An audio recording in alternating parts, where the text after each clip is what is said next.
নমস্কার বন্ধুরা, একটি নতুন রেসিপি ব্লগে আপনাদের সকলকে স্বাগত জানাই। আর সামনেই তো মকর সংক্রান্তিতে তো সকলের বাড়িতে পিঠে পার্বণ অবশ্যই আছে। সেজন্যই দেখুন আজকে বানাতে চলেছি সরু চকলি পিঠে, তার সঙ্গে ক্ষীর আর খেজুর গুড় তো সঙ্গে আছেই। এখানে নিয়েছি 1 কাপ মতো চাল আর তার সঙ্গে 1/3 কাপ নিয়েছি বিউলির ডাল। এই 3 ঘন্টা মতো ভিজিয়ে রেখেছিলাম, বেশিক্ষণ ভিজিয়ে রাখারও প্রয়োজন পড়বে না। সেদ্ধ চাল নেবেন, খুব ভালোভাবে উঠে যাবে, যেমন নরম হবে তেমনই সহজেই তাওয়া থেকে উঠে আসবে। ভালোভাবে এটাকে 2 মিনিটের জন্য মিক্সিতে কুড়িয়ে নিয়েছি।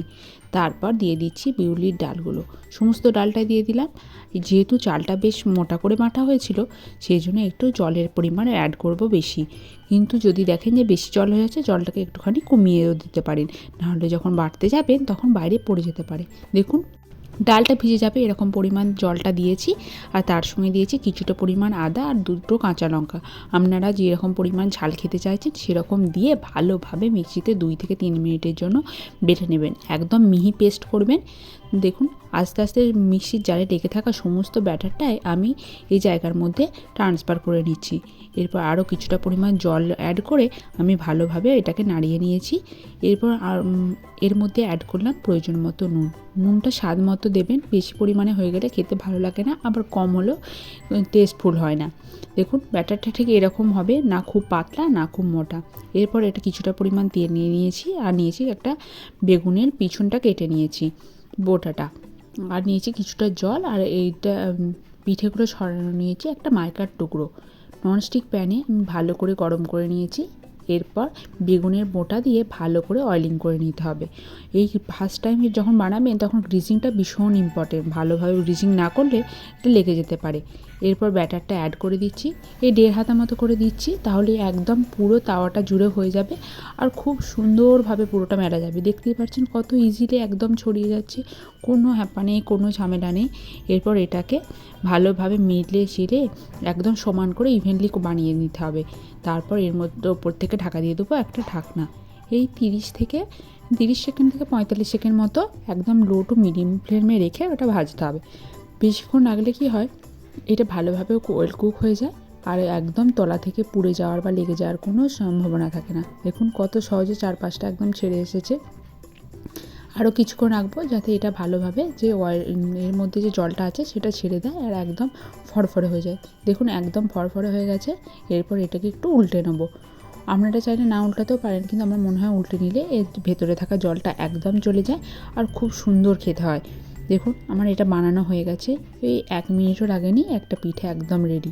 এত সুস্বাদু নরম হয়, দেখে বুঝতেই পারছেন একদম নরম তুলতুলে। একদম ঝটপট তুলে নেবো আর গরম গরম খেজুর গুড় আর ক্ষীর দিয়ে খেলে একদম অসাধারণ হবে। আরও একটা আপনাদেরকে আমি বানিয়ে দেখাচ্ছি। দেখুন খুব সহজেই উঠে আসছে, কোনো ঝামেলা নেই। ভালো করে বেগুনের বটাতে তেল লাগিয়ে তাওয়াটাকে গ্রিজিং করে নিতে হবে। ওই তাপটা থাকবে মিডিয়াম ফ্লেমে। এরপর আপনারা ব্যাটারটা 1.5 হাতা মতো অ্যাড করবেন, একটু পাতলা পাতলা হলেই ভালো লাগে।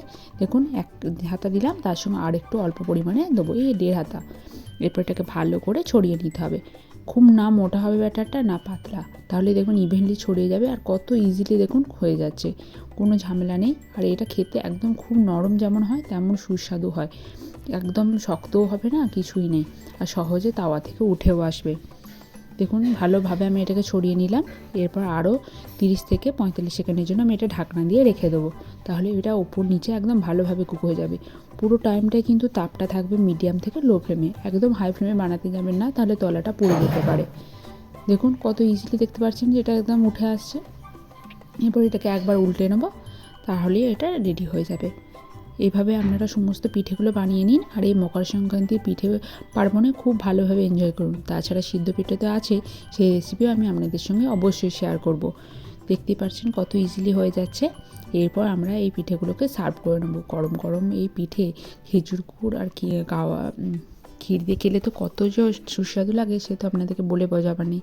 দেখতে পাচ্ছেন কত সফট হয়েছে, একদম তুলতুল করছে। চলুন আপনাদেরকে সার্ভ করে নিই। আশা করি ভিডিওটি আপনাদের খুব ভালো লেগেছে। দেখুন আমি এখানে সার্ভ করে নিয়েছি, এখানে নিয়েছি কিছুটা পরিমাণ ক্ষীর আর তার সঙ্গে নিয়েছি খেজুরের গুড়। এই খেজুরের সুগন্ধে এই পিঠেগুলো খেতে শীতকালে খুবই সুন্দর লাগে। আপনারা অবশ্যই এই পিঠে পার্বণে একবার বানিয়ে দেখবেন আর কেমন লাগলো রেসিপিটি জানাতে ভুলবেন না। আর ভিডিওটি ভালো লাগলে লাইক কমেন্ট শেয়ার করে দেবেন। নতুন বন্ধু হলে অবশ্যই সাবস্ক্রাইব করে পাশে থাকবেন। বন্ধুরা, আমি আপনাদের পাশে আছি, আপনারাও একে অপরকে এগিয়ে যেতে চলুন, সাহায্য করি।